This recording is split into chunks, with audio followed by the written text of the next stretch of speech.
अस्सलाम वालेकुम। दुनिया में अरबों लोग आए, ज़िंदगी गुजारी और चले गए, और बहुत सारे ऐसे लोग हैं जो अपनी ज़िंदगी बसर करके चले जाएंगे। मगर इस दुनिया में कुछ लोग ऐसे भी आते हैं जिनको दवाम हासिल होता है। उनकी मौत सिर्फ ज़ाहिरी मौत होती है।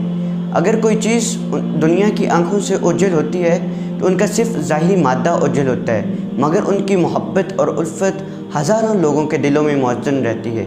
उनका नाम और उनका काम हमेशा ज़िंदा रहता है। उनकी रूह दर्जनों लोगों में सरायत कर जाती है।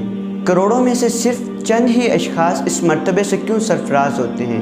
क्यों वो अपने मरने के बाद भी महफ़िल की ज़ीनत बनते हैं? वो अपनी मौत के बाद भी याद रखे जाते हैं। वो कब्र में जाने के बाद भी उनका तज़किरा और उनके औसाफ़ का तज़किरा हमेशा मिलता रहता है। क्यों? क्योंकि वो इस दुनिया में महज चंद लम्हात पर मुश्तमिल ज़िंदगी गुजारने के लिए नहीं, बल्कि अपनी ज़िंदगी को दायमी ज़िंदगी और मौत को दायमी मौत देने के लिए आते हैं। वो चंद सालों के नहीं बल्कि हज़ारों सालों की ज़िंदगी पाने आते हैं। वो महज ज़ाहिरी तौर पर ठाठ बाट और वक्ती हालात और चंद लम्हात पर मुश्तमिल बेहतरीन ज़िंदगी गुजारने के कायल नहीं, बल्कि वो तो अपने नाम को अब्दियत देने आते हैं। बावजूद इसके कि ऐसे इंसान को बहुत सारे मार्के फ़तह करने पड़ते हैं, बहुत सारी जंगें लड़नी पड़ती हैं, फिर उसे मुसीबतों और तकालीफ से की भट्टियों से गुज़रना पड़ता है और ज़िंदगी के बेशतर दिन फाकों में काटने पड़ते हैं, मगर उसके फ़क्र पर कोई आँच नहीं आती। अगरचे कुछ वक्त के लिए उसकी ज़िंदगी पुरसकून और आसाइशों में नहीं गुज़रती, मगर एक न एक वक्त वो अपना आप ज़रूर साबित करके छोड़ता है। फिर चाहे वो ज़िंदगी के अंदर डिस्कवर हो जाए या ज़िंदगी के हज़ारों साल बाद, मगर वो दुनिया पर अपना एक रोब और असर और एक दबदबा ज़रूर छोड़ के जाता है। अगरचे मंसूर हल्लाज का अना उल हक़ का नारा लोग वक्ती तौर पर न समझ सके, मगर उसके मरने के बाद और उसके डिस्कवर होने के बाद वो दुनिया पर अपने एक असर ज़रूर छोड़ के गया। तमाम इंसानों के पास दो चॉइसेस होती हैं।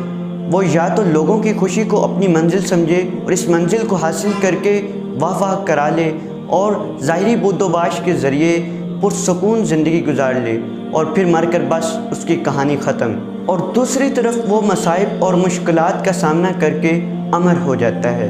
क्या इन दूसरी तरफ रुख करने वालों को अपनी ज़िंदगानी से कोई प्यार नहीं? क्या इन पर आसाइशें राम नहीं आती?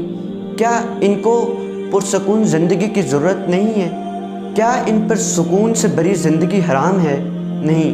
फिर क्या चीज़ इन्हें मुश्किल हालात और इनको तकलीफ़ात और मसाइब बर्दाश्त करने पर मजबूर करती है? इसके कि वो लोगों की तान और तंज और बातों के बावजूद अपनी डिगर पर चलता ही जाता है।